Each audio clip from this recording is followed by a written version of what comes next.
بسم اللہ الرحمن الرحیم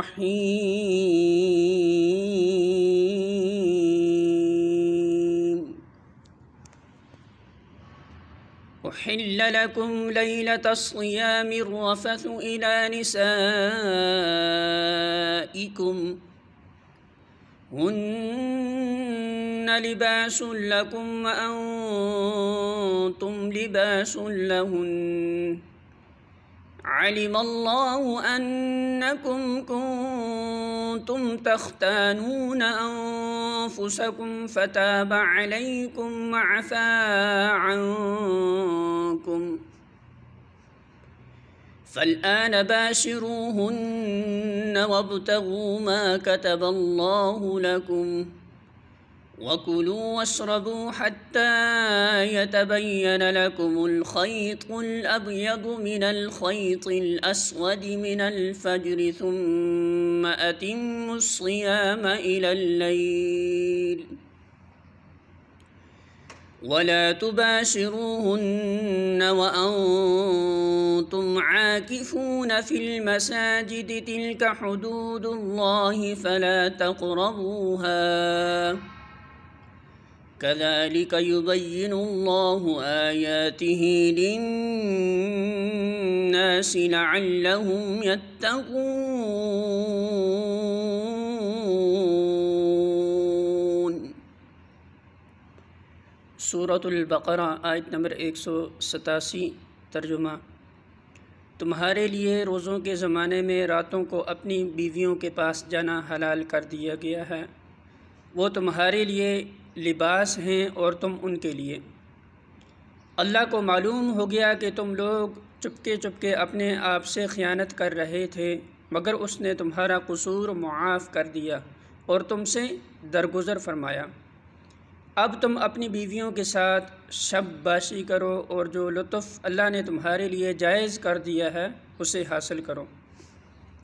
نیز راتوں کو کھاؤ پیو یہاں تک کہ تم کو سیاہی شب کی دہاڑی سے سپیدہ صبح کی دہاڑی نمایاں نظر آ جائے، تب یہ سب کام چھوڑ کر رات تک اپنا روزہ پورا کرو۔ اور جب تم مسجدوں میں معتکف ہو تو بیویوں سے مباشرت نہ کرو، یہ اللہ کی باندھی ہوئی حدیں ہیں، ان کے قریب نہ پھٹکنا۔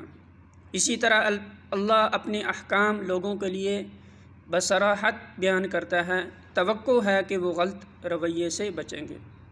یعنی کہ جس طرح لباس اور جسم کے درمیان کوئی پردہ نہیں رہ سکتا بلکہ دونوں کا باہمی تعلق و اتصال بالکل غیر منفک ہو جاتا ہے، اسی طرح تمہارا اور تمہاری بیویوں کا تعلق بھی ہے۔ ابتدا میں اگرچہ اس قسم کا کوئی صاف حکم موجود نہ تھا کہ رمضان کی راتوں میں کوئی شخص اپنی بیویوں سے مباشرت نہ کرے، لیکن لوگ اپنی جگہ یہی سمجھتے تھے کہ ایسا کرنا جائز نہیں ہے، پھر اس کے ناجائز یا مکروہ ہونے کا خیال دل میں لیے ہوئے بسا اوقات اپنی بیویوں کے پاس چلے جاتے تھے۔ یہ گویا اپنے ضمیر کے ساتھ خیانت کا ارتکاب تھا، اور اس سے اندیشہ تھا کہ ایک مجرمانہ اور گناہ گارانہ ذہنیت ان کے اندر پرورش پاتی رہے گی۔ اسی لیے اللہ تعالیٰ نے پہلے اس خیانت پر تنبیہ فرمائی اور پھر ارشاد فرمایا کہ یہ فعل تمہارے لیے جائز ہے، لہٰذا اب اسے برا فعل سمجھتے ہوئے نہ کرو، بلکہ اللہ کی اجازت سے فائدہ اٹھاتے ہوئے قلب و ضمیر کی پوری طہارت کے ساتھ کرو۔ اس بارے میں بھی لوگ ابتداءً غلط فہمی میں تھے۔ کسی کا خیال تھا کہ عشاء کی نماز پڑھنے کے بعد سے کھانا پینا حرام ہو جاتا ہے، اور کوئی یہ سمجھتا تھا کہ رات کو جب تک آدمی جاگ رہا ہو کھانا کھا پی سکتا ہے، جہاں سو گیا پھر دوبارہ اٹھ کر وہ کچھ نہیں کھا سکتا۔ یہ احکام لوگوں نے خود اپنے ذہن میں سمجھ رکھے تھے اور اس کی وجہ سے بسا اوقات بڑی تکلیفیں اٹھاتے تھے۔ اس آیت میں انہی غلط فہمیوں کو رفع کیا گیا ہے۔ اس میں روزے کی حد طلوع فجر سے لے کر غروب آفتاب تک مقرر کر دی گئی، اور غروب آفتاب سے طلوع فجر تک رات بھر کھانے پینے اور مباشرت کے لیے آزادی دے دی گئی۔ اس کے ساتھ نبی صلی اللہ علیہ وسلم نے سحری کا قاعدہ فرما دیا کہ تاکہ طلوع فجر سے عین پہلے آدمی اچھی طرح کھا پی لیں۔ اسلام نے اپنی عبادات کے لیے اوقات کا وہ معیار مقرر کیا ہے جس سے دنیا میں ہر وقت ہر مرتبہ تمدن کے لوگ ہر جگہ اوقات کے تعین کر سکیں۔ وہ گھڑیوں کے لحاظ سے اس وقت مقرر کرنے کے بجائے ان آثار کے لحاظ سے وقت مقرر کرتا ہے جو آفاق میں نمایاں نظر آتے ہیں، مگر نادان لوگ اس طریق توقعیت پر عموماً یہ اعتراض کرتے ہیں کہ قطبین کے قریب جہاں رات اور دن کئی مہینوں کے ہوتے ہیں، اوقات کی یہ تعیین کیسے چل سکے گی؟ حالانکہ یہ اعتراض دراصل علم جغرافیہ کی سرسری واقفیت کا نتیجہ ہے۔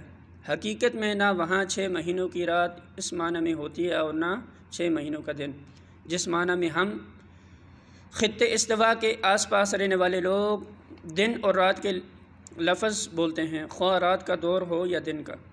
بہرحال صبح و شام کے آثار وہاں پوری باقاعدگی کے ساتھ افق پر نمایاں ہوتے ہیں، اور انہی کے لحاظ سے وہاں کے لوگ ہماری طرح اپنے سونے، جاگنے اور کام کرنے اور تفریح کرنے کے اوقات مقرر کرتے ہیں۔ جب گھڑیوں کا رواج عام نہ تھا تب بھی فن لینڈ، ناروے اور گرین لینڈ وغیرہ کے ملکوں کے لوگ اپنے اوقات معلوم کرتے ہی تھے، اور اس کا ذریعہ یہی افق کے آثار تھے۔ لہٰذا جس طرح دوسرے تمام معاملات میں یہ آثار ان کے لیے تعیین اوقات کا کام دیتے ہیں، اسی طرح نماز اور سحر و افطار کے معاملے میں بھی دے سکتے ہیں۔ رات تک روزہ پورا کرنے سے مراد یہ ہے کہ جہاں تک رات کی سرحد ہوتی ہے وہیں تمہارے روزے کی سرحد ختم ہو جائے گی، اور ظاہر ہے کہ رات کی سرحد غروب آفتاب سے شروع ہوتی ہے، لہذا غروب آفتاب ہی کے ساتھ افطار کر لینا چاہیے۔ سحر اور افطار کی صحیح علامت یہ ہے کہ جب رات کے آخری حصے